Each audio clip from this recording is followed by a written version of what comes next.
Other news now. For the second time in 2 days, the Oklahoma Pardon and Parole Board denies clemency for a death row inmate. They heard Gilbert Postelle's case today. He was convicted of killing 4 people on Memorial Day in 2005.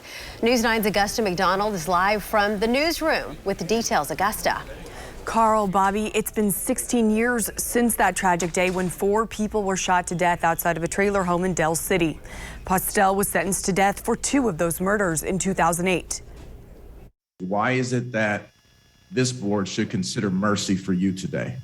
I've grown a lot since being 19.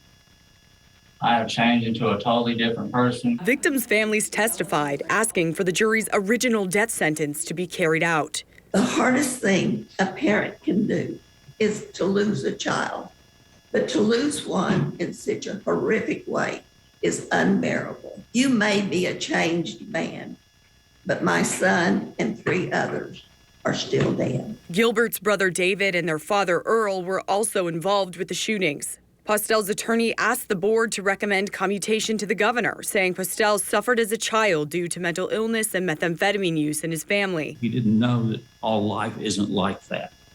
He didn't have the horizons or could look over the horizon and see a better life than the one he had, which was terrible.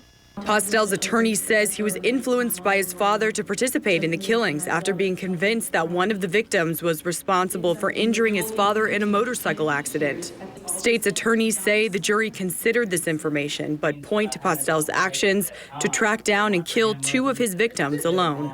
They determined at the end of the day, look, for what Gilbert Postelle did alone, for what he did on his own, that warrants death. The Pardon and Parole Board has come under scrutiny in recent weeks for going back and forth on reasons for the recommendations. Today, only one board member explained the reason behind their vote. Member Richard Smotherman denied clemency because he did not feel Postelle was taking full responsibility for the murders. Postelle's execution is set for February 17th at the Oklahoma State Penitentiary in McAlester. Live in the newsroom, Augusta McDonald, Oklahoma's own News 9.